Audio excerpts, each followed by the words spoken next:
5:36 വായിക്കും.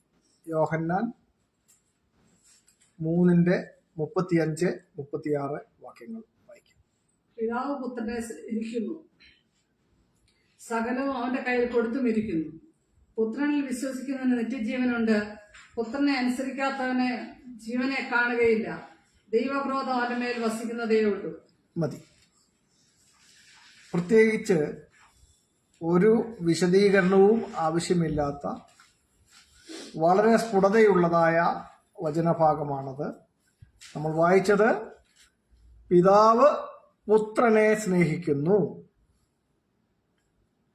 സകലവും അവന്റെ കയ്യിൽ കൊടുത്തുമിരിക്കുന്നു. പുത്രനിൽ വിശ്വസിക്കുന്നവന് നിത്യജീവനുണ്ട്. പുത്രനെ അനുസരിക്കാത്തവനോ ജീവനെ കാണുകയില്ല. ദൈവക്രോധം അവന്റെ മേൽ വസിക്കുന്നതേയുള്ളൂ. ഇതാണ് നമ്മൾ വായിച്ച വാക്യം. നമ്മൾ വിശുദ്ധ തിരുവെഴുത്തുകളെ പരിശോധിക്കുകയും പഠിക്കുകയും ചെയ്യുന്നതും ഇതിലൊക്കെ താല്പര്യം കാണിക്കുകയും ചെയ്യുന്നതിൻ്റെ അടിസ്ഥാന ലക്ഷ്യം എന്ന് പറയുന്നത് ഈ പറഞ്ഞ കാര്യമാണ്. കർത്താവായ യേശുക്രിസ്തു പറഞ്ഞ വചനഭാഗമാണ് നമ്മൾ വായിച്ചത്. കർത്താവായ യേശുക്രിസ്തു പറഞ്ഞ ഈ ഒരു വിഷയം തന്നെയാണ് നമ്മൾ ഈ കാര്യങ്ങളിൽ ഉത്സാഹം കാണിക്കുവാൻ കാരണമായി തീർന്നു. എന്താണത്? എന്താണ് നമ്മൾ വായിച്ചത്? 36 വാക്യം. പുത്രനിൽ വിശ്വസിക്കുന്നവന് നിത്യജീവനുണ്ട്. നമ്മുടെ ലക്ഷ്യം എന്താണ്? അടിസ്ഥാന ലക്ഷ്യം എന്താണ്? നിത്യജീവൻ. മറ്റൊന്നുമല്ല, ഈ ലോകത്തിലുള്ള മറ്റൊന്നുമല്ല നമ്മുടെ ലക്ഷ്യം. നമ്മുടെ ലക്ഷ്യം നിത്യജീവനാണ്. അതിനെന്ത് ചെയ്യണമെന്നാണ് യേശുക്രിസ്തു പറഞ്ഞത്? പുത്രനിൽ വിശ്വസിക്കണം. പുത്രനിൽ വിശ്വസിക്കുന്നവന് നിത്യജീവനുണ്ട്. അപ്പൊ നിത്യജീവൻ വേണമെങ്കിൽ എന്ത് ചെയ്യണം? പുത്രൻ എന്താണോ പറഞ്ഞത് അത് വിശ്വസിക്കണമെന്നാണ് അർത്ഥം. പുത്രനിൽ വിശ്വസിക്കണമെന്ന് പറഞ്ഞു കഴിഞ്ഞാൽ പുത്രനെ കുറിച്ച് നമുക്ക് തോന്നുന്ന എന്തെങ്കിലുമൊക്കെ ഭാവന സങ്കല്പങ്ങൾ പുത്രന്റെ മേൽ അടിച്ചേൽപ്പിച്ച് അതൊക്കെ പുത്രനെ കുറിച്ച് ഇങ്ങനെ പാടിക്കൊണ്ട് നടക്കുന്നതാണ് പുത്രനിൽ വിശ്വസിക്കുക എന്നാണ് ചിലരുടെ ധാരണ. പുത്രനെ കുറിച്ച് പുത്രനോ അപ്പോസ്തലന്മാരോ ഇവരാരും പറയാത്തതായ കാര്യങ്ങൾ സ്വന്തം ഭാവനയിലൂടെ സൃഷ്ടിച്ചിട്ട് അത് പാടി നടക്കുക. അതാണ് പലരുടെയും ധാരണ. പുത്രനിൽ വിശ്വസിക്കുക എന്ന് പറഞ്ഞു കഴിഞ്ഞാൽ, പുത്രനിൽ വിശ്വസിക്കുക എന്ന് പറഞ്ഞു കഴിഞ്ഞാൽ പുത്രൻ എന്താണോ പഠിപ്പിച്ചത്, പുത്രൻ എന്തിനെയാണോ സാക്ഷ്യം വഹിച്ചത് അത് വിശ്വസിക്കുക എന്നാണ് അതിനർത്ഥം. ഈ വായിച്ച വചനഭാഗം യോഹന്നാൻ 3-ാം അധ്യായത്തിൽ നിന്നാണ് നമ്മൾ വായിച്ചത്. അപ്പോൾ ഈ 3-ാം അധ്യായത്തിൽ നമ്മൾ പിന്നിലേക്ക് പോയി കഴിഞ്ഞു കഴിഞ്ഞാൽ അവിടെ ഞങ്ങൾ കണ്ടത് സാക്ഷ്യം പറയുന്നു എന്ന ഒരു പ്രസ്താവന യേശുക്രിസ്തു അവിടെ പറയുന്നുണ്ട്. ഞങ്ങൾ അറിയുന്നത് പ്രസ്താവിക്കുന്നു. 11-ാം വാക്യം. ഇത് ആക്ച്വലി ഇതിന്റെ പശ്ചാത്തലം എന്ന് പറയുന്നത് രാത്രിയിൽ യേശുവിന്റെ അടുക്കൽ സന്ദർശനം നടത്തി യേശുവിനോട് സംഭാഷിക്കുവാൻ വന്ന ഒരാളോട് സംസാരിക്കുന്നതിന്റെ തുടർച്ചയായിട്ടാണ്. ആ ആളിനോടാണ് ഇത് പറയുന്നത്. ആരാണെന്നറിയാമോ? അത് 1-ാം വാക്യത്തിൽ നമുക്ക് കാണാം. യോഹന്നാൻ 3:1 കാണാം. നിക്കോദെമോസ് എന്നാണ് അദ്ദേഹത്തിന്റെ പേര്. അദ്ദേഹം ആരാണ്? ആ യഹൂദന്മാരുടെ ഒരു പ്രമാണിയാണ്. തീർന്നില്ല, പിന്നെ അദ്ദേഹം പരീശനാണ്. പരീശന്മാരെന്ന് പറഞ്ഞു കഴിഞ്ഞാല് ഈ നമുക്കറിയാം എല്ലാത്തിനും ഇങ്ങനെ ഭക്തിയുടെ പ്രകടനത്തിനായിട്ട് എല്ലാ കാര്യങ്ങളിലും ഇങ്ങനെ ഷോ കാണിക്കുകയും അവർ നിയമങ്ങളെ കർക്കശമാക്കുകയൊക്കെ ചെയ്യുന്ന ആൾക്കാരാണ്. അപ്പോൾ പരീക്ഷ ഭക്തി എന്നൊക്കെ നമ്മൾ പറയാറുണ്ടല്ലോ, അത് എക്സ്റ്റേണൽ ഷോയുണ്ട്. നിയമങ്ങളെ കർശനമായിട്ട് ജനങ്ങളുടെ മേൽ അടിച്ചേൽപ്പിക്കാൻ ശ്രമിക്കുകയും ഒക്കെ ചെയ്യുന്ന ആൾക്കാരാണ്. യേശുക്രിസ്തു അവരെ വിമർശിക്കുന്ന ഭാഗങ്ങളൊക്കെ നമുക്കറിയാം. നിങ്ങൾ ഭാരമേറിയ ഘനമായതൊക്കെ ജനങ്ങളുടെ മേൽ വെക്കുകയും നിങ്ങളോ അതിനെ ചെറുവിരൽ കൊണ്ടുപോലും എടുക്കുകയും ചെയ്യുന്നില്ല എന്നൊക്കെ യേശുക്രിസ്തു വിമർശിച്ച ടീമായി ഇവരൊക്കെ. ഇനി തീർന്നില്ല. ഈ നിക്കോദെമോസിനെ കുറിച്ച് അതിന്റെ 10-ാം വാക്യത്തിൽ യേശു ചോദിക്കുന്നുണ്ട്. എന്താണ് യേശു അവനോട് ഉത്തരം പറഞ്ഞത്? നീ ഇസ്രായേലിന്റെ ഉപദേഷ്ടാവായിരുന്നിട്ടും ഇതറിയുന്നില്ലയോ എന്നാണ് ചോദിക്കുന്നത്. മനസ്സിലായോ? അപ്പൊ ഇയാൾ ആരാണ്? ഇസ്രായേലിന്റെ ഉപദേഷ്ടാവാണ്, ഉപദേശിയാണ്. മനസ്സിലായില്ലേ? അവരുടെ അധ്യാപകനാണ്. മാത്രമല്ല അവരുടെ ഇടയിലെ പ്രമാണിയാണ്. പ്രമാണിയും ഉപദേഷ്ടാവുമായിരിക്കുന്ന ഈ നിക്കോദെമോസ്, ഇദ്ദേഹം യേശുവിന്റെ അടുക്കൽ വരുന്നത് രാത്രിയിലാണ്. പകൽ വെളിച്ചത്തിൽ വരാൻ ഭയക്കുന്ന ഒരാളാണെന്ന് നമുക്ക് മനസ്സിലാക്കാം. ഇരുട്ടിന്റെ മറവിൽ യേശുവിനെ സന്ദർശിക്കുകയാണ് ഇദ്ദേഹം ചെയ്യുന്നത്. അദ്ദേഹത്തോട് കാര്യങ്ങളൊക്കെ പറഞ്ഞു കൊടുത്തിട്ട് യേശു ചോദിക്കുന്ന ചോദ്യം ആ വാക്യം 10 കാണുന്നത്, നീ ഇസ്രായേലിന്റെ ഉപദേഷ്ടാവായിരുന്നിട്ടും ഇതൊന്നും അറിയുന്നില്ലയോ എന്നാണ് ചോദിക്കുന്നത്. തീർന്നില്ല. താഴോട്ട് വരുമ്പോൾ യേശു പറയുന്നത്, ഞങ്ങൾ അറിയുന്നത് പ്രസ്താവിക്കുകയും കണ്ടത് സാക്ഷീകരിക്കുകയും ചെയ്യുന്നു എന്നാണ്. മനസ്സിലായോ? അപ്പോൾ പുത്രൻ കണ്ടത് സാക്ഷീകരിക്കുകയും അറിയുന്നത് പ്രസ്താവിക്കുകയും ചെയ്തിരിക്കുന്നവനാണ്. ആ പുത്രൻ എന്താണോ പ്രസ്താവിച്ചത്, എന്താണോ സാക്ഷീകരിച്ചത്, അത് വിശ്വസിക്കുക, അത് കൈക്കൊള്ളുക എന്നുള്ളതാണ് പുത്രനിൽ വിശ്വസിക്കുക എന്ന് പറയുന്നു. അപ്പോൾ പുത്രനിൽ വിശ്വസിക്കുന്നവന് ലഭിക്കുന്ന റിവാർഡ് എന്താണ്? നിത്യജീവനാണ്. പുത്രനെ അനുസരിക്കാത്തവർക്കോ ജീവനില്ലെന്ന്.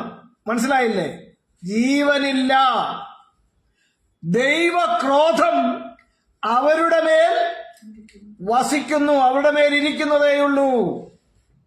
അതുകൊണ്ട് നിത്യജീവനെ കാക്ഷിക്കുന്ന ഏതൊരു വ്യക്തിക്കും അത് പ്രാപിക്കണമെങ്കിൽ ചെയ്യേണ്ടത് പുത്രൻ എന്താണോ പഠിപ്പിച്ചത് അത് വിശ്വസിച്ചേ മതിയാവൂ.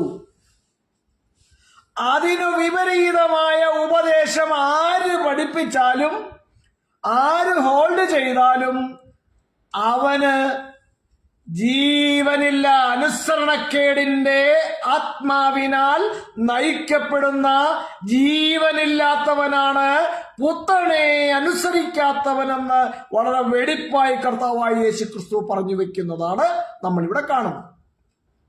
അപ്പോൾ നമ്മുടെ ലക്ഷ്യം നിത്യജീവനാണെങ്കിൽ കർത്താവായ യേശുക്രിസ്തുവിലൂടെ നമുക്ക് ലഭിച്ചതായ വചനങ്ങളെ കൈക്കൊണ്ടേ മതിയാവൂ. അതിനോട് വള്ളിയോ പുള്ളിയോ കൂട്ടുവാനോ കുറയ്ക്കുവാനോ നമ്മൾ തയ്യാറാകരുത്. അതിൽ നമ്മുടെ വകയായ മസാല കൂട്ടിച്ചേർക്കരുത്. അതിന് ദുർവ്യാഖ്യാനം നൽകരുത്. ആ യേശുക്രിസ്തുവും അപ്പോസ്തലന്മാരും പഠിപ്പിക്കാത്ത യാതൊന്നിനെയും സ്വന്തമായി ഉണ്ടാക്കി പഠിപ്പിക്കരുത്. അങ്ങനെ പഠിപ്പിക്കുന്ന ആൾക്കാരുമായി കൂട്ടായ്മ പാടില്ല. അവരെ വിട്ടൊഴിഞ്ഞ്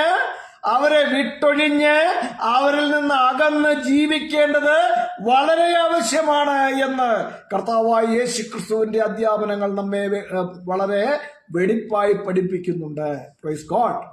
ഞാൻ ഈ ഭാഗം എടുത്തപ്പോൾ എൻ്റെ മനസ്സിലേക്ക് ഓടി വന്ന ചില കാര്യങ്ങളുണ്ട്, ചില അനുഭവങ്ങളാണ്. കഴിഞ്ഞ ദിവസങ്ങളിൽ എന്നെ പല ആൾക്കാരും രഹസ്യമായി എന്നോട് മെസ്സഞ്ചറിലും വാട്സാപ്പിലുമൊക്കെ വന്ന് സംസാരിക്കാൻ താല്പര്യപ്പെടുന്നവരുണ്ട്.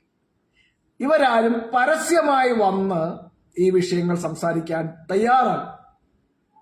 ഈ നിക്കോദെമോസിന്റെ കാര്യം എടുത്തപ്പം ഞാൻ അതിങ്ങനെ ഓർക്കുകയായിരുന്നു.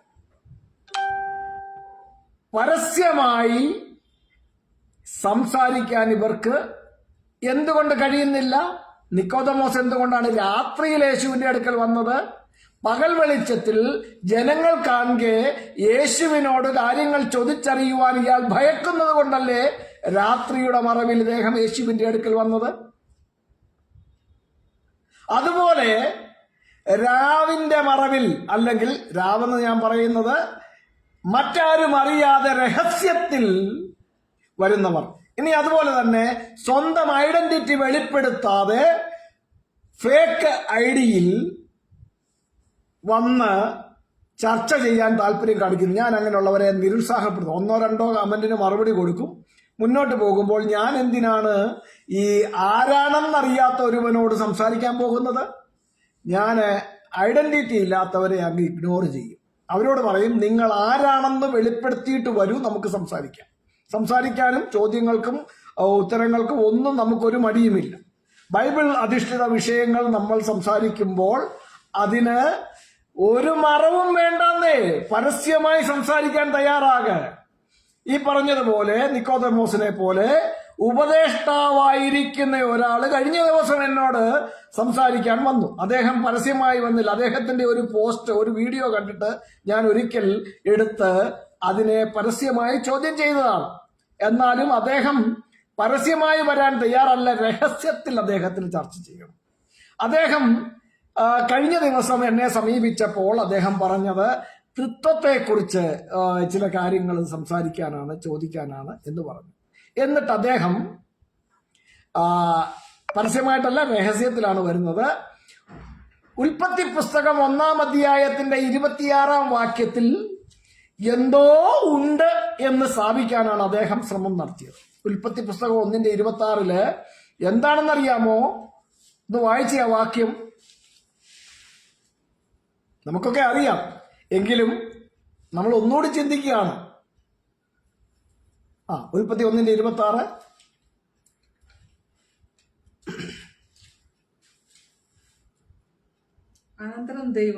അനന്തരം ദൈവം. ആര്? ദൈവം.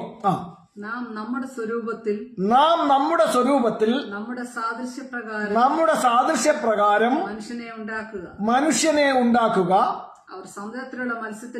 അവർ സമുദ്രത്തിലുള്ള മത്സ്യത്തിന്മേലും ആകാശത്തിലുള്ള പറവജാതിന്മേലും മൃഗങ്ങളിന്മേലും സർവഭൂമിയിന്മേലും ഭൂമിയിലിഴയുന്ന എല്ലാ ഇഴജാതിയിന്മേലും വാഴട്ടെ എന്ന് കൽപ്പിച്ചു. ആരോട് കൽപ്പിച്ചു? അപ്പോൾ ഇവിടെ കൽപ്പന കൊടുത്തത് ദൈവമാണ്. അതാണ് നമ്മൾ 26-ന്റെ ആരംഭത്തിൽ വായിച്ചത്. അപ്പം ഈ പറഞ്ഞത് ഇത്രയും പറഞ്ഞു തീർത്തിട്ടാണ് അത് ദൈവം കൽപ്പിച്ചു എന്ന് കാണുന്നത്. അപ്പോൾ എന്താണ് പറഞ്ഞത്? ദൈവമാണ്. ആരോട് പറഞ്ഞു എന്ന് ബൈബിളിലില്ല. ബൈബിളിൽ ഇല്ലാത്ത കാര്യം നമ്മൾ ആരും ഉണ്ടാക്കി പറയാൻ പോകത്തില്ല. ബൈബിളിൽ പറഞ്ഞിട്ടില്ല ദൈവം പറഞ്ഞത് ആരോടാണെന്ന്. അപ്പോൾ പറഞ്ഞവനുമുണ്ട്, അത് കേട്ടവരുമുണ്ട് എന്നുള്ളത് വാസ്തവമാണ്. ദൈവം കൽപ്പിച്ചു എന്നാണ് മലയാളം ബൈബിളിൽ നമ്മൾ വായിക്കുന്നത്. അപ്പൊ പറഞ്ഞത് ദൈവമാണ്, കൃത്യമാണ്. ആരോട് പറഞ്ഞു അതവിടെ എഴുതിയിട്ടില്ല.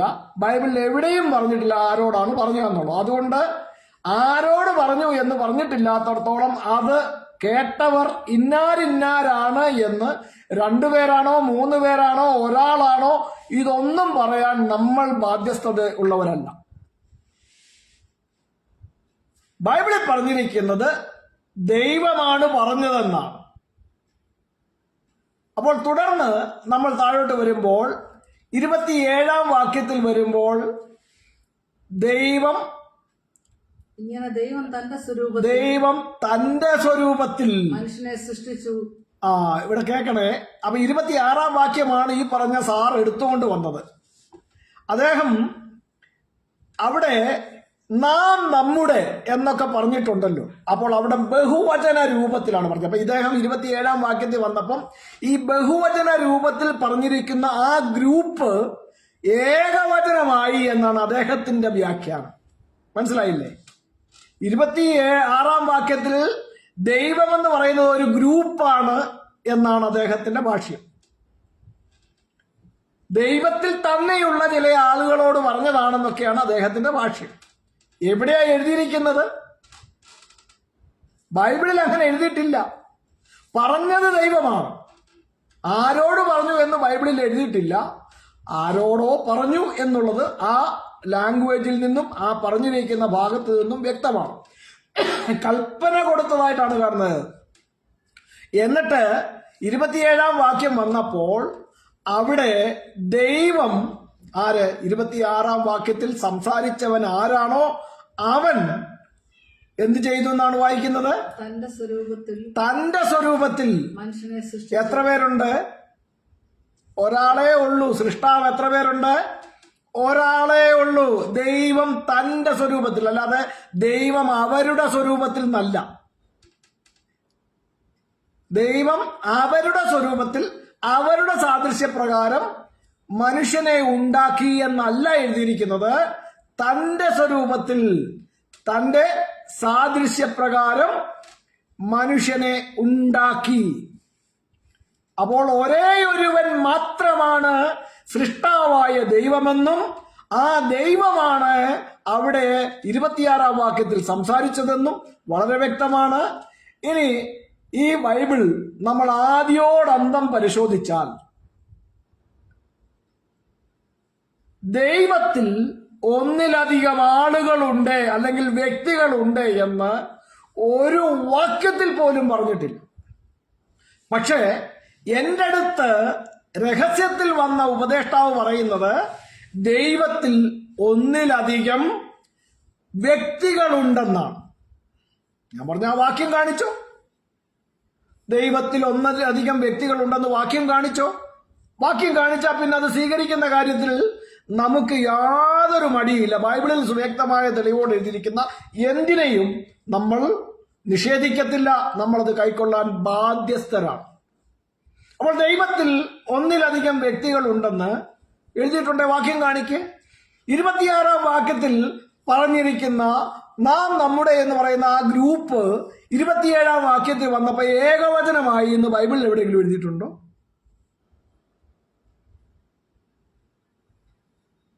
ബൈബിൾ എഴുതിയിട്ടില്ല. എന്നോട് എഴുതാപ്പുറം വായിക്കണ്ട എന്ന് പറയുന്നയാള് സ്വയം എഴുതാപ്പുറം പ്രസ്താവിച്ചുകൊണ്ടിരിക്കുകയാണ്. എന്നിട്ട് എന്നെ വിമർശിക്കുകയാണ്. സുഹൃത്തെ, നിങ്ങൾ നടത്തുന്ന വാദങ്ങൾ തെളിയിക്കേണ്ടത് നിങ്ങളുടെ ഉത്തരവാദിത്തമാണ്. എനിക്ക് ഈ രഹസ്യത്തിൽ വന്നുള്ള ചർച്ചയേക്കാൾ പരസ്യമായി വന്ന് ചർച്ച ചെയ്യുന്നതിനോട് താല്പര്യം. ഒന്നുമല്ലേ 10 പേരത് കാണുകയും അവർക്കും കാര്യങ്ങളെ വിലയിരുത്തുവാൻ സഹായിക്കുകയും ചെയ്യുമല്ലോ. ഒരാളോട് രഹസ്യത്തിലെ ഇൻബോക്സിലും മെസ്സഞ്ചറിലും ഞാൻ ചർച്ച ചെയ്തിട്ട് ആർക്കെന്ത് ഗുണമാണ്? ഒരാൾക്ക് വേണ്ടി എൻ്റെ സമയം ഞാൻ വേസ്റ്റ് ചെയ്യണം. അതിന്റെ ആവശ്യമുണ്ടോ? അതിനേക്കാൾ നല്ലത് 10 പേർക്ക് പ്രയോജനപ്പെടുന്ന നിലയിൽ പരസ്യമായിട്ട് പോവാം. അത് പോട്ടെ. അപ്പൊ ഇങ്ങനെ എന്നിട്ട് ഞാൻ എണ്ണി ബൈബിൾ വാക്യങ്ങൾ കാണിച്ചു. ഒരേ ഒരുവൻ മാത്രമായ സൃഷ്ടാവ് സംസാരിക്കുന്നത് തന്നെ. ഈ പറഞ്ഞ ഉപദേഷ്ടാവ് ഉൽപ്പത്തി 3:22 22-ാം വാക്യം കൊണ്ടുവന്നു. അവിടെ ദൈവത്തിൽ ഒന്നിലധികം ആളുകൾ ഉണ്ട് എന്ന് വളരെ വ്യക്തമായി പറയുന്ന വാക്യമാണ് ഉൽപ്പത്തി 3:22 എന്ന് അവകാശപ്പെട്ടു. എവിടെ എഴുതിയിരിക്കുന്നത്? വായിച്ചേ. യഹോവയായ ദൈവം മനുഷ്യൻ നന്മതിന്മകളെ അറിയുവാൻ തക്കവണ്ണം നമ്മിൽ ഒരുത്തനെ പോലെയായി തീർന്നിരിക്കുന്നു എന്ന് അപ്പം എന്നിട്ട് ബാക്കിയുടെ വായിച്ചു. ഇപ്പോൾ അവൻ കൈനീട്ടി ജീവവൃക്ഷത്തിന്റെ ഫലം കൂടെ പറിച്ചു തിന്ന് എന്നേക്കും ജീവിപ്പാൻ സംഗതി വരരുതേ എന്ന് കൽപ്പിച്ചു. മനസ്സിലായില്ലേ? അപ്പൊ ഇവിടെ ദൈവത്തിൽ ഒന്നിലധികം ആളുകൾ ഉണ്ട് എന്ന് സ്പഷ്ടമാണെന്നാണ് അദ്ദേഹത്തിന്റെ വാദം. എവിടെ എഴുതിയിരിക്കുന്നത്? ദൈവത്തിൽ ഒന്നിലധികം വ്യക്തികളുണ്ടെന്ന്. ഇനി ഇതിനേക്കാളെല്ലാം വളരെ രസകരമായ കാര്യം ഉൽപ്പത്തി 1:28-29 വാക്യം ഒന്ന് വായിച്ചേ. ഭൂമിയിലെങ്ങും വിത്തുള്ള സസ്യങ്ങളും വൃക്ഷത്തിന്റെ വിത്തുള്ള ഫലം കായ്ക്കുന്ന സകല വൃക്ഷങ്ങളും ഇതാ ഞങ്ങൾ നിങ്ങൾക്ക് തന്നിരിക്കുന്നു എന്നാണോ? ഒന്ന് വായിച്ചേ. ഞാൻ നിങ്ങൾക്ക് തന്നിരിക്കുന്നു. ഞാൻ നിങ്ങൾക്ക് തന്നിരിക്കുന്നു. ഞാൻ എത്ര പേരുണ്ട്? എത്ര പേരുണ്ട്? ഞാൻ എന്ന് പറഞ്ഞാൽ എത്ര പേരുണ്ട്? സിംഗിൾ പേഴ്സൺ, ഒരാളേ ഉള്ളൂ. അല്ലാതെ ഞങ്ങൾ നിങ്ങൾക്ക് തന്നിരിക്കുന്നു എന്നല്ല പറഞ്ഞത്. മനസ്സിലായോ? അപ്പോൾ സൃഷ്ടാവും സൃഷ്ടിച്ചവ കൊടുത്തവനും ഒരാളേ ഉള്ളൂ, ഒന്നിലധികം ആളുകളില്ല. എബ്രായ ലേഖനം 1-ാം അധ്യായത്തിന്റെ 1-2 വാക്യങ്ങൾ കൂടി ചേർത്ത് വായിച്ചു കഴിഞ്ഞാൽ നമുക്ക് ഒന്നുകൂടി കാര്യങ്ങൾ വ്യക്തമാകും. വേറെ ആരെങ്കിലും ഉണ്ടോ? പുത്രൻ സൃഷ്ടാവാണോ? പുത്രൻ എന്തെങ്കിലും സൃഷ്ടിച്ചോ? പുത്രൻ സൃഷ്ടാവാണെന്നൊന്നും ബൈബിളിലില്ല. പുത്രൻ സൃഷ്ടാവാണെന്ന് ബൈബിളിലില്ല. വായിച്ച വാക്യം ഒന്ന്. ദൈവം പണ്ട് ഭാഗം ഭാഗമായും വിവിധമായും പ്രവാചകന്മാർ മുഖാന്തരം പിതാക്കന്മാരോട് അരുളി ചെയ്തിട്ട്. അവിടെ ഒന്ന് നിൽക്കണേ. ഈ മുഖാന്തരം എന്നുള്ള പദം പലരും എടുത്തുകൊണ്ട് വരും. യോഹന്നാൻ 1-3 വാക്യത്തിൽ സകലവും അവൻ മുഖാന്തരം ഉളവായതൊന്നും അവനെ കൂടാതെ ഉളവായതല്ല എന്നൊക്കെ വാക്യം എടുത്തുകൊണ്ട് വരും. അവിടെ യേശുക്രിസ്തു സൃഷ്ടാവാണെന്ന് സ്ഥാപിക്കാൻ വേണ്ടി ഇവർ കടന്ന് കാണിക്കുന്ന കൈയും കാലും ഇട്ട് അടിക്കുന്ന കലാപരിപാടിയാണ് നമ്മളവിടെ കാണുന്നത്. അവിടെ മുഖാന്തരം എന്നുള്ള പദം ഉപയോഗിച്ചിരിക്കുക. സകലവും അവൻ മുഖാന്തരം ഉളവായി. ഉളവാക്കിയത് ആരേ എന്നുള്ളതാണ് നമ്മുടെ വിഷയം. അല്ലാതെ ഉളവായത് അല്ല, ഉളവാക്കിയതാരാണ്? ഉളവാകാനുള്ള മുഖാന്തരമല്ല, കാരണക്കാരൻ ആരാന്നുള്ളതല്ല. മനസ്സിലായില്ലേ? അപ്പൊ ഇവിടെ ഈ പറഞ്ഞ എബ്രായർ 1-1 മുഖാന്തരം എന്നുള്ള പദമുണ്ട്. അവിടെ അരുളി ചെയ്തത് ആരോ? എബ്രായർ 1-1 ആരരുളി ചെയ്തെന്താ പറഞ്ഞത്? ദൈവം അരുളി ചെയ്തു. മുഖാന്തരം പ്രവാചകന്മാർ മുഖാന്തരം ആരാണ് അരുളി ചെയ്തത്? ദൈവമാണ് അരുളി ചെയ്തത്. അപ്പൊ അരുളി ചെയ്തത് ആരാണ്? ദൈവമാണ്. ഈ അന്ത്യകാലത്ത് പുത്രൻ മുഖാന്തരം നമ്മോട് അരുളി ചെയ്തിരിക്കുന്നു. അപ്പോൾ ഈ 1-ാം വാക്യത്തിൽ പ്രവാചകന്മാർ മുഖാന്തരം അരുളി ചെയ്തത് ദൈവമാണ്. ഈ അന്ത്യകാലത്ത് പുത്രൻ മുഖാന്തരം അരുളി ചെയ്തു. എങ്ങനെ പ്രവാചകന്മാരിലൂടെ അരുളി ചെയ്തോ അല്ലെങ്കിൽ പ്രവാചകന്മാർ മുഖാന്തരം അരുളി ചെയ്തോ അതുപോലെ പുത്രനിൽ കൂടെ അല്ലെങ്കിൽ പുത്രൻ മുഖാന്തരം ദൈവമാണ് അരുളി ചെയ്തത് എന്ന് വളരെ വെടിപ്പായി എഴുതിയിരിക്കുകയാണ്. എന്നിട്ട് തൊട്ട് താഴെ ഒരു കാര്യം കൂടെ ഉണ്ട്, വായിച്ചേ. പുത്രനെ താൻ ഉണ്ടാക്കിയ, ആരുണ്ടാക്കിയ? ദൈവം ഉണ്ടാക്കിയ സകലത്തിനും അവകാശിയാക്കി വെച്ചു. സൃഷ്ടാവിനെ ആരെങ്കിലും അവകാശിയാക്കി വെക്കേണ്ട ആവശ്യമുണ്ടോ? സൃഷ്ടാവിനെ ആരെങ്കിലും അവകാശിയാക്കി വെക്കേണ്ട ആവശ്യമുണ്ടോ? പുത്രൻ സൃഷ്ടാവാണെങ്കിൽ ആ സൃഷ്ടാവിനെ ആരെങ്കിലും അവകാശിയാക്കി വെക്കേണ്ട ആവശ്യമുണ്ടോ? ഇനി വേറൊരു രസമുണ്ട്. യേശുക്രിസ്തു പിശാചിനാൽ പരീക്ഷിക്കപ്പെടുന്ന സമയത്ത്, ആ വാക്യം ഒന്ന് എടുത്തു. ലൂക്കോസിന്റെ സുവിശേഷം 4-ാം അധ്യായത്തിലും മത്തോയി എഴുതിയ സുവിശേഷം 4-ാം അധ്യായത്തിലും ആ ഭാഗമുണ്ട്. അവിടെ യേശുവിനോട് പിശാച് പറയുന്നത് എന്താണെന്നറിയാമോ? ഇത് സകലതും എന്റേതാണെന്നാണ് പറഞ്ഞത്, എനിക്ക് നൽകപ്പെട്ടിരിക്കുന്നു. സൃഷ്ടാവാണെങ്കിൽ സൃഷ്ടാവിനോട് പറയാൻ പിശാചിന് കഴിയുമോ? വായിച്ചോ, ആ വാക്യം എടുത്തോ. 4-ന്റെ പിന്നെ പിശാച് വാക്യം പറഞ്ഞിട്ട് റെഫറൻസ് പറഞ്ഞു കൃത്യമായിട്ട്. 5-ാം വാക്യം ഏതാ? ലൂക്കോസ് 4-5. പിന്നെ പിശാച് യേശുവിനെ മേലോട്ട് കൂട്ടിക്കൊണ്ടുപോയി ലോകത്തുള്ള സകല രാജ്യങ്ങളെയും ക്ഷണനേരത്തിൽ യേശുവിന് കാണിച്ചു കൊടുത്തു. എന്നിട്ട് ഈ അധികാരമൊക്കെയും അതിന്റെ മഹത്വവും നിനക്ക് തരാം, അത് എങ്കലേൽപ്പിച്ചിരിക്കുന്നു. അപ്പൊ പിശാച് സൃഷ്ടാവിന് കൊടുക്കാമെന്ന് അത് എങ്കൽ ഏൽപ്പിച്ചിരിക്കുന്നു. സകല ലോകവും ദുഷ്ടന്റെ കയ്യിലിരിക്കുന്നു എന്നും ബൈബിളി വാക്യമുണ്ട്. അപ്പോൾ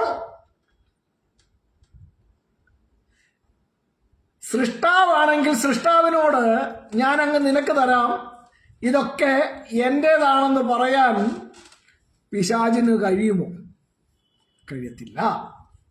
ഇനി സൃഷ്ടാവാണെങ്കിൽ സൃഷ്ടാവിന് അവകാശിയാക്കി വെക്കേണ്ട ആവശ്യം വല്ലതും ഉണ്ടോ? ഒരാവശ്യമില്ല. എനിക്കൊരു മകനുണ്ട്. അവൻ തന്റെ അധ്വാനത്തിലൂടെ ഒരു 50 ഏക്കർ സ്ഥലം വാങ്ങി എന്ന് വെച്ചു. ആരാണ് ആ സ്ഥലത്തിന്റെ ഉടമസ്ഥൻ? ആരുടെ അധ്വാനമാണ്? എന്റെ മകന്റെ അധ്വാനമാണ്. അവൻ അധ്വാനിച്ചുണ്ടാക്കിയ പണം കൊടുത്തിട്ട് 50 ഏക്കർ സ്ഥലം വാങ്ങി.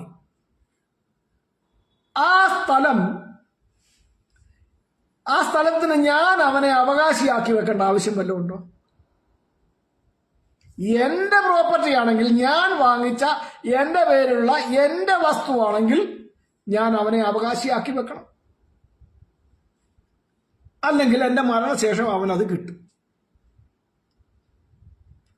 അല്ലാതെ അവന്റെ അധ്വാനത്തിൽ നിന്നും വാങ്ങിയ വസ്തുവകകൾക്ക് അവനെ അധികാരിയാക്കി വെക്കേണ്ട ആവശ്യമേയില്ല. ഇവിടെ പുത്രനെ ദൈവമുണ്ടാക്കിയ സകലത്തിനും അവകാശിയാക്കി വെച്ചിരിക്കുന്നു എന്ന് വെടിപ്പായി എഴുതി വെച്ചിരിക്കുകയാണ്. യേശുക്രിസ്തു എന്നൊരു സൃഷ്ടാവ് ബൈബിളിൽ ഇല്ല. യേശുക്രിസ്തു എന്നൊരു സൃഷ്ടാവ് ബൈബിളിലില്ല. നമ്മൾ സൃഷ്ടിപ്പിന്റെ കാര്യങ്ങളെല്ലാം എടുത്ത് പരിശോധിച്ചോളൂ. അവിടെയെല്ലാം ഒരേ ഒരുവൻ മാത്രമായ സൃഷ്ടാവേ ഉള്ളൂ.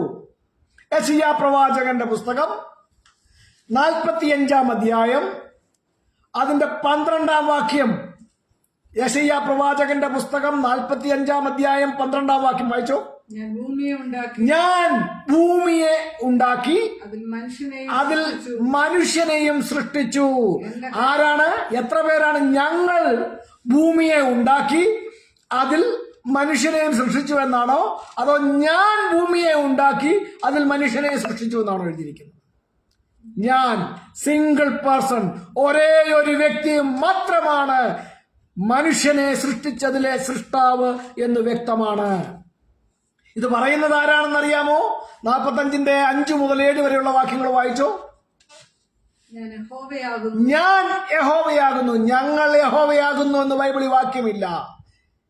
ഒന്നിലധികം ആളുകളാണ് യഹോവ എന്ന് ബൈബിളിൽ വാക്യമില്ല. യഹോവ ഏകൻ തന്നെ എന്ന് ബൈബിളിൽ വാക്യമുണ്ട്. ഞാൻ യഹോവയാകുന്നു, മറ്റൊരുത്തനുമില്ല, ഞാനല്ലാതെ ഒരു ദൈവവുമില്ല. വളരെ കൃത്യമായി ഇത് പറയുന്നത് ആരാണ്? യഹോവയായ ദൈവം തന്നെയാണ് പറയുന്നത്. ഞങ്ങൾ യഹോവയാകുന്നു എന്നല്ല, ഞാൻ യഹോവയാകുന്നു, മറ്റൊരുത്തനുമില്ല. നീ എന്നെ അറിയാതിരിക്കെ. അതെ, ബാക്കി ഞാനല്ലാതെ ഒരു ദൈവവുമില്ല. അടുത്ത 7 വാക്യം വായിച്ചേ. ഞാൻ പ്രകാശത്തെ നിർമ്മിക്കുന്നു, ഞാൻ പ്രകാശത്തെ നിർമ്മിക്കുന്നു, ഞാൻ യഹോവയാകുന്നു, ഞാൻ യഹോവയാകുന്നു, മറ്റൊരുത്തനുമില്ല. ഞാൻ പ്രകാശത്തെ നിർമ്മിക്കുന്നു, അന്ധകാരത്തെയും സൃഷ്ടിക്കുന്നു, ഞാൻ നന്മയെ ഉണ്ടാക്കുന്നു, തിന്മയെയും സൃഷ്ടിക്കുന്നു. യഹോവയായ ഞാൻ ഇതൊക്കെയും ചെയ്യുന്നു. സിംഗിൾ പേഴ്സൺ, ഒരേ ഒരുവൻ മാത്രമായ യഹോവയാണ് സകലത്തിനെയും സൃഷ്ടാവ്. സദൃശ്യവാക്യങ്ങൾ 16-ന്റെ 4 കൂടെ വായിച്ചു. വളരെ വെടിപ്പായിട്ട് അവിടെ ഉണ്ട്.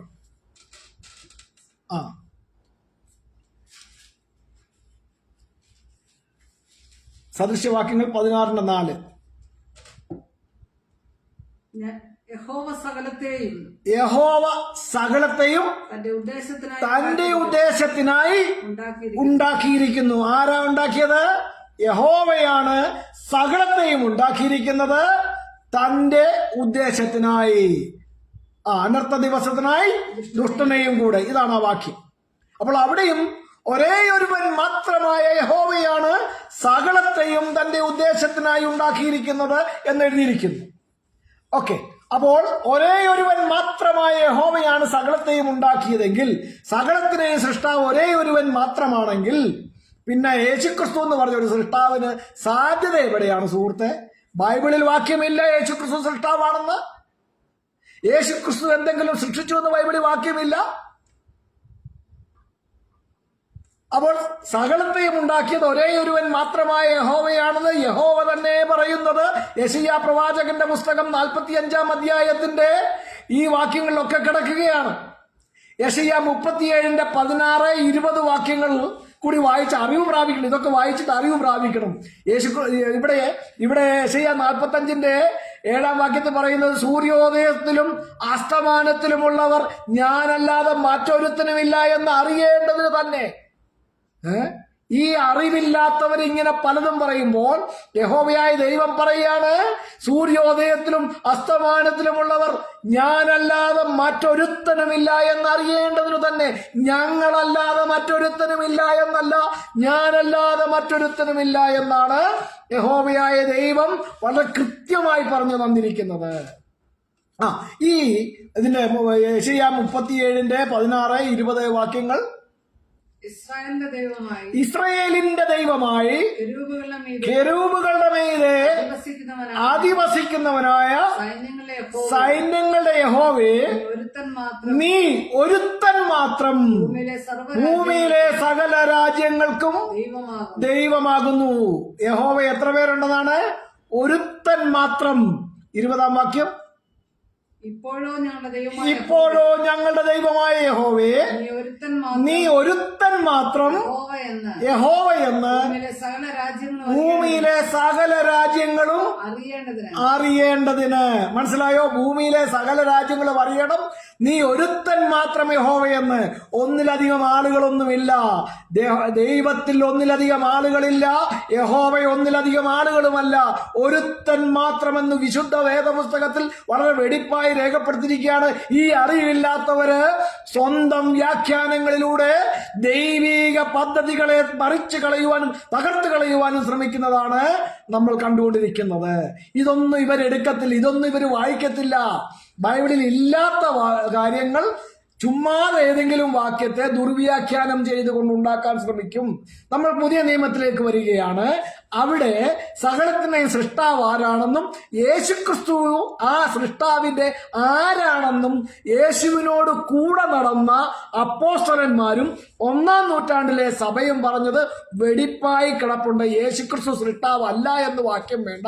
യേശുക്രിസ്തു എന്ന് പറഞ്ഞൊരു സൃഷ്ടാവ് ബൈബിളിലുണ്ടെങ്കിൽ ആ വാക്യം ഇങ്ങ് തന്നാ മതി. അല്ലാതെ യേശുക്രിസ്തു സൃഷ്ടാവ് അല്ലെന്ന് എഴുതിയിരിക്കുന്ന വാക്യം വേണ്ട. ആരാണ് സൃഷ്ടാവെന്ന് ബൈബിളിലുണ്ട്. ആ സൃഷ്ടാവും യേശുക്രിസ്തുവുമായുള്ള ബന്ധവും വളരെ വെടിപ്പായി എഴുതിയിട്ടുണ്ട്. വായിച്ചോ, അപ്പോസ്തല പ്രവൃത്തികളുടെ പുസ്തകം 4-ാം അധ്യായം 24 മുതലുള്ള വാക്യം ഒന്ന് വായിച്ചേ. അത് കേട്ടിട്ട് ഇത് 1-ാം നൂറ്റാണ്ടിലെ സഭയും അപ്പോസ്തലന്മാരും ഒരേ സ്വരത്തിൽ പറയുന്ന കാര്യമാണ് നമ്മൾ വായിക്കുന്നത്. അത് കേട്ടിട്ട് അവർ ഒരുമനപ്പെട്ട് ദൈവത്തോട് ആരോട് നിലവിളിച്ചെന്നാണ്? ദൈവത്തോട് നിലവിളിച്ചു പറഞ്ഞത്, ആകാശവും ഭൂമിയും സമുദ്രവും അവയിലുള്ള സകലത്തെയും ഉണ്ടാക്കിയ നാഥനെ. ആരോടാണ് വിളിക്കുക? ദൈവത്തോട് നിലവിളിക്കുകയാണ്. ആകാശവും ഭൂമിയും സമുദ്രവും അവയിലുള്ള സകലത്തെയും ഉണ്ടാക്കിയ നാഥനെ. തുടർന്ന് 2 വാക്യങ്ങൾ നമ്മൾ സങ്കീർത്തനങ്ങൾ 2-ൽ കാണുന്ന വാക്യമാണ്. വായിച്ചോ. ജാതികൾ കലഹിക്കുന്നതും വംശങ്ങൾ വ്യർത്ഥമായി നിരൂപിക്കുന്നതും എന്ത്? ഭൂമിയിലെ രാജാക്കന്മാർ അണിനിരക്കുകയും അധിപതികൾ സങ്കീർത്തനത്തിൽ യഹോവയ്ക്ക് വിരോധമായും അവന്റെ അഭിഷിക്തന് വിരോധമായും ഒന്നിച്ചു കൂടുകയും ചെയ്തിരിക്കുന്നുവെന്ന് നിന്റെ ദാസനായ ദാവീദ് മുഖാന്തരം പരിശുദ്ധാത്മാവിനാൽ അരുളി ചെയ്തവനെ. അപ്പോൾ ഇവിടെ ഈ പറഞ്ഞ സകലത്തിനെയും സൃഷ്ടാവായ യഹോവ എന്ന ഒരേ ഒരുവനോടാണ് ഇവർ നിലവിളിച്ച് പറയുന്നതെന്ന് വ്യക്തമാണ്. ആ ദൈവത്തിന്റെ ആരാണ് യേശുക്രിസ്തു എന്ന് പറഞ്ഞത്? വായിച്ചോ. നീ അഭിഷേകം ആര്? സകലത്തിനെയും സൃഷ്ടാവായവൻ അഭിഷേകം ചെയ്ത യേശു എന്ന നിന്റെ പരിശുദ്ധ ദാസന് വിരോധമായി. യേശു ആരാണ്? യേശു സൃഷ്ടാവാണോ? അല്ല. പിന്നാരാണ്? സകലത്തെയും സൃഷ്ടിച്ചവനായ ദൈവത്തിന്റെ അഭിഷിക്തനാണ്. ആ ദൈവത്തിന്റെ പരിശുദ്ധ ദാസനാണെന്ന് ഞാനല്ല, 1-ാം നൂറ്റാണ്ടിലെ സഭയും അപ്പോസ്തലന്മാരും വളരെ കൃത്യമായി പറഞ്ഞിട്ടുണ്ട്. മനസ്സിലായോ? യേശു ആരാണ്? യേശു എന്ന് പറഞ്ഞൊരു സൃഷ്ടാവില്ല. യേശുവിനെ അഭിഷേകം ചെയ്തവനാണ് സകലത്തിന്റെയും സൃഷ്ടാവെന്നും ആ സൃഷ്ടാവിന്റെ പരിശുദ്ധ ദാസനാണ് യേശു എന്നും 1-ാം നൂറ്റാണ്ടിലെ സഭയും അപ്പോസ്തലന്മാരും വെടിപ്പായി പറഞ്ഞതാണ് ഈ പറഞ്ഞ വാക്യഭാഗം. വായിച്ചു പഠിക്ക്. താഴോട്ട് വായിച്ചേ 30-ാം വാക്യം വരെ. അപ്പോസ്തലപ്രവൃത്തി 4:27 മുതൽ വീണ്ടും വായിക്കും ബാക്കി. നീ അഭിഷേകം ചെയ്ത യേശു എന്നതിന്റെ പരിശുദ്ധ ദാസന് വിരോധമായി ആരെ? സകലത്തിന്റെയും സൃഷ്ടാവ് അഭിഷേകം ചെയ്ത യേശു എന്ന നിന്റെ പരിശുദ്ധ ദാസന് വിരോധമായി ഹെരോദാവും പൊന്തിയോസ് പീലാത്തോസും ജാതികളും ഇസ്രായേൽ ജനവുമായി ഈ നഗരത്തിൽ ഒന്നിച്ചുകൂടി സംഭവിക്കണമെന്ന് നിന്റെ കൈയും നിന്റെ ആലോചനയും മുൻ നിയമിച്ചതൊക്കെയും ചെയ്തിരിക്കുന്നു. സത്യം. ഇപ്പോഴോ കർത്താവേ അവരുടെ ഭീഷണികളെ നോക്കണമേ. സൗഖ്യമാക്കുവാൻ നിന്റെ കൈ നീട്ടുന്നതിനാലും നിന്റെ പരിശുദ്ധ ദാസനായ മറന്നുപോകല്ലേ, നിന്റെ പരിശുദ്ധ ദാസനായ യേശുവിന്റെ നാമത്താൽ. ആരാണ് യേശു? സകലത്തെയും സൃഷ്ടിച്ചവനായ ഒരേ ഒരുവൻ മാത്രമായ യഹോവയെന്ന് എന്നേക്കും നാമമുള്ള സർവശക്തനായ ദൈവം അഭിഷേകം ചെയ്ത പരിശുദ്ധ ദാസനാണ്. ആ സൃഷ്ടാവിന്റെ പരിശുദ്ധ ദാസനാണ് യേശുവെന്ന് 1-ാം നൂറ്റാണ്ടിലെ സഭയും അപ്പോസ്തലന്മാരും വെടിപ്പായി പറഞ്ഞിട്ടുണ്ട്. അപ്പൊ സൃഷ്ടാവ് യേശു അല്ലെന്ന് മനസ്സിലായോ? യേശു അല്ല സൃഷ്ടാവെന്ന്, സൃഷ്ടാവിന്റെ ദാസനാണ് യേശുവെന്ന്.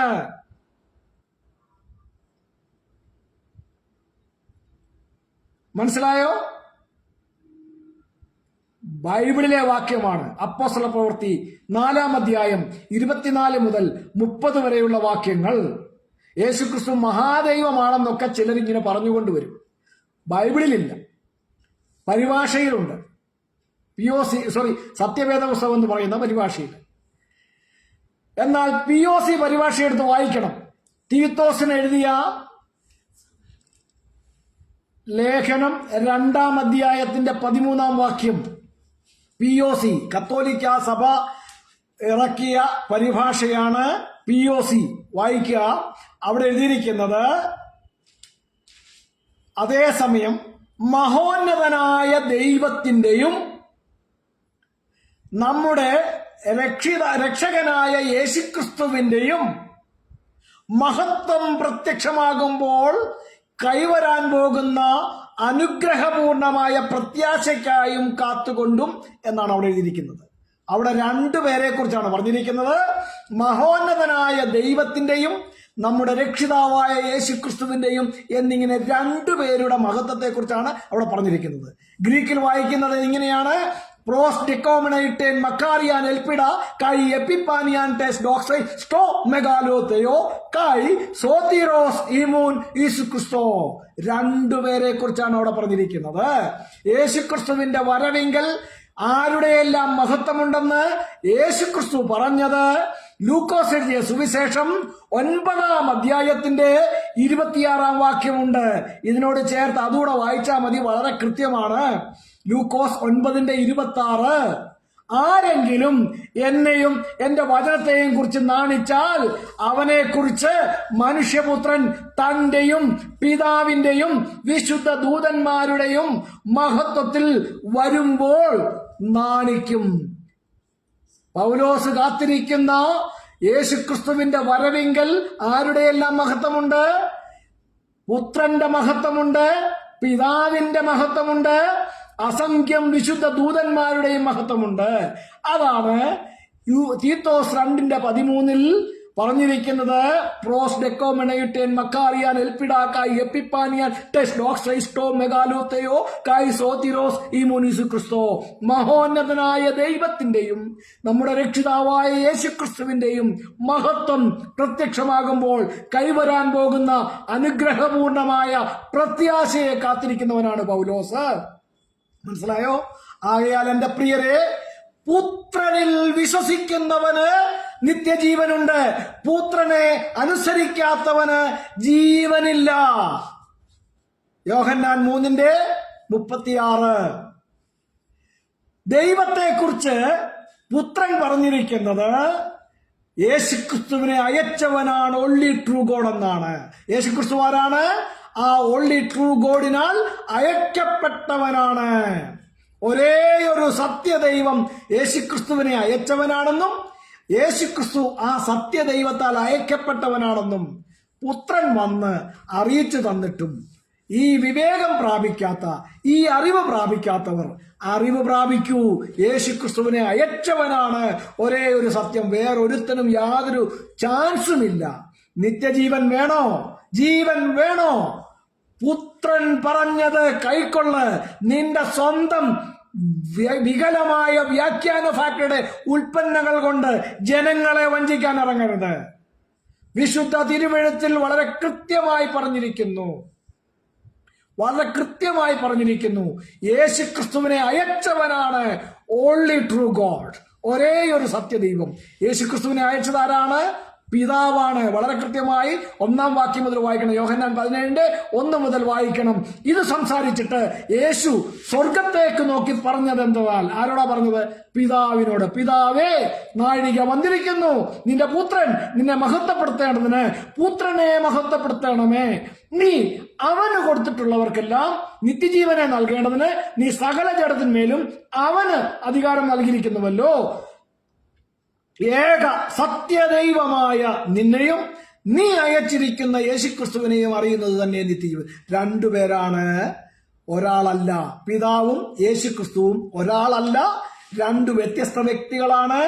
അയച്ചവനാണ് പിതാവ്, അയക്കപ്പെട്ടവനാണ് യേശുക്രിസ്തു. അയച്ചവനാണ് ഒരേ ഒരു സത്യദൈവം, അയക്കപ്പെട്ടവനാണ് യേശുക്രിസ്തു. അയച്ചവനും അയക്കപ്പെട്ടവനും എന്ന് രണ്ടുപേരുണ്ട്. വളരെ കൃത്യമാണ് അവിടെ. യോഹന്നാൻ 20:17 മഗ്ദലക്കാരത്തി മറിയയോട് യേശു പറയുന്നു, എന്നെ തുടരുത്, ഞാനിതുവരെ എന്റെ പിതാവിന്റെ അടുക്കൽ കയറിപ്പോയിട്ടില്ല. യേശുവിന് തന്റെ പിതാവിന്റെ അടുക്കൽ എത്തണമെങ്കിൽ കയറിപ്പോകേണ്ടിയിരിക്കുന്നു മുകളിലേക്ക്. അതുകൊണ്ട് നീ ചെന്നെന്റെ സഹോദരന്മാരോട് പറക, ഞാൻ നിങ്ങളുടെ പിതാവും എന്റെ പിതാവും നിങ്ങളുടെ ദൈവവും എന്റെ ദൈവവുമായവന്റെ അടുക്കലേക്ക് കയറിപ്പോകുന്നു. യേശുക്രിസ്തു തന്നെയല്ല യേശുക്രിസ്തുവിന്റെ പിതാവ്. പിതാവ് വേറെ, യേശുക്രിസ്തു വേറെ. പിതാവ് സകലത്തിന്റെയും സൃഷ്ടാവും സത്യദൈവവുമായ ഒരേ ഒരുവൻ മാത്രം. യേശുക്രിസ്തു ആ സത്യദൈവത്താൽ അയക്കപ്പെട്ടവൻ. ആകയാൽ പ്രിയരെ, വ്യർത്ഥ തർക്കങ്ങളും വാദങ്ങളുമല്ല, സുവ്യക്തമായ തെളിവുള്ള ബൈബിൾ വചനങ്ങളാണ് സത്യത്തിന്റെ പരിജ്ഞാനത്തിലേക്ക് നമ്മെ നയിക്കേണ്ടത്. ആയതിനാൽ ദൈവത്തിൽ ഒന്നിലധികം ആളുകളുണ്ടെന്നോ ഒന്നിലധികം വ്യക്തികളുണ്ടെന്നോ ഇല്ല. ബൈബിളിലുള്ളത് പിതാവാണ് ഒരേ ഒരു സത്യദൈവം എന്ന സത്യം മാത്രമാണ്. ജീവൻ വേണമെങ്കിൽ പുത്രൻ പറഞ്ഞത് കൈക്കൊള്ളുക, പുത്രൻ പറഞ്ഞത് കൈക്കൊള്ളുക. പുത്രനെ അനുസരിക്കാത്തവന് ജീവനില്ല. സമർപ്പിക്കാം വചനത്തിന്റെ മുൻപിൽ. ആരുടെയും വ്യാഖ്യാനങ്ങളാൽ വഞ്ചിക്കപ്പെടരുത്. സത്യവചനത്തിന്റെ മുമ്പിൽ, സുവ്യക്തമായ തെളിവുള്ള അധ്യാപനങ്ങളുടെ മുമ്പിൽ നമ്മെ തന്നെ സമർപ്പിക്കുക, ജീവൻ പ്രാപിക്കുക. കർത്താവായ യേശുക്രിസ്തുവിന്റെ ദൈവമായ പിതാവാണ് ഒരേ ഒരു സത്യദൈവമെന്ന് വിശുദ്ധ തിരുവെഴുത്ത് പഠിപ്പിക്കുമ്പോൾ അതിന് വിപരീതമായി വരുന്ന യാതൊരുത്തന്റെയും ഉപദേശത്തെ കൈക്കൊള്ളരുത്. ഇത് നമ്മുടെ നിത്യജീവനെ ബാധിക്കുന്ന വിഷയമാണ്. No compromise with any false teaching. ഒരു തെറ്റായ അധ്യാപനങ്ങളോടും നമ്മൾ കോംപ്രമൈസ് ചെയ്യരുത്, കൈകോർക്കരുത്. സമർപ്പിക്കാം വചനത്തിന്റെ മുമ്പിൽ.